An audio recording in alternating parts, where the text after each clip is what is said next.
یہ کاروبار کے رسول اللہ صلی اللہ علیہ وسلم نے جو اصول بیان کیے ہیں ان میں سے یہ بات بڑا طویل ہے، صرف چند ایک آپ کے سامنے رکھ رہا ہوں۔ ان میں سے ایک رشوت بھی ہے کہ رشوت دے کے پیسے دے کر کسی کا حق غصب کر جانا، اور پیسے دے کر نوکری پہ لگ جانا، اور پیسے دے کر کسی کے پاس ملازم بھرتی ہو جانا۔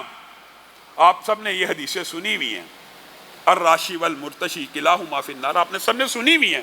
رشوت لینے والا دینے والا دونوں آگ میں جلیں گے ضرور۔ اللہ کی لعنت ہوتی ہے رشوت دینے والے پہ لینے والے پہ۔ اب ایک بات سمجھنے کی ضرورت ہے کہ رشوت کا جو ڈیفینیشن ہے وہ کیا ہے۔ حقیقت بات یہی ہے کہ رشوت کی ڈیفینیشنز اس کے اندر وسعت ہے۔ ایک بات تو یہ ہے، آپ کسی کو پیسے دیتے ہیں کہ مجھے نوکری، یعنی آپ کسی جگہ نوکری لگنا چاہتے ہیں، آپ پیسے دیتے ہیں۔ آپ جب پیسے دیں گے لامحالہ اس نوکری کے اندر استحصال ہوگا۔ کیوں؟ کسی اور کی بھی لگ سکتی تھی، برابر اپرچونٹی تو نہیں رہی۔ جس کے پاس پیسہ ہے اس نے نوکری لے لی۔ ایک تو کسی کا حق کھانے کے لیے پیسے دے کے نوکری لگنا، یہ تو صریحاً رشوت ہے۔ اور ایک آپ کا میرٹ برابر ہے دو بندوں کا، ایک کے پاس پیسے ہیں ایک کے پاس پیسے نہیں ہیں، وہ پیسے دے کے نوکری پہ لگ جاتا ہے، اس کو بھی استحصال کہا جاتا ہے۔ یہ بھی رشوت کی ایک قسم ہے۔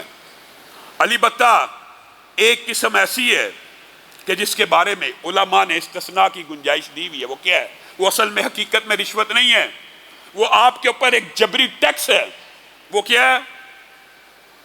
مثال دے رہا ہوں، بجلی کا میٹر لگانا یا سوئی گیس کا میٹر لگوانا ہر بندے کی بنیادی یہاں پہ ریاست کے اندر سہولت ہے کہ ہر بندے جو اپلائی کرے اس کو مل جائے۔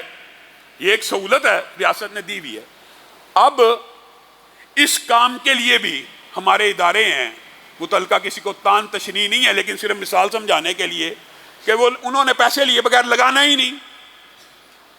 نہ بجلی کا میٹر پیسے لیے بغیر لگ سکتا ہے، نہ گیس کا میٹر لگ سکتا ہے، نہ پانی کا کنیکشن لگ سکتا ہے۔ ایسی صورت میں جہاں پہ کسی کا حق نہیں مارا جا رہا، کسی کا استحصال بھی نہیں ہو رہا، حق مارا جائے وہ بھی حرام۔ استحصال ہو رہا ہو یعنی دو بندے میرٹ پہ ہوں، ایک بندہ پیسے دے کے لگ جائے، یہ بھی حرام۔ لیکن تیسری ایک قسم ہے، نہ کسی کا حق مارا جا رہا ہے نہ استحصال ہے، ادارے جبرن آپ کا نقشہ منظور نہیں ہوتا بغیر پیسے کے، آپ کا میٹر نہیں لگتا، آپ کی گیس نہیں لگتی۔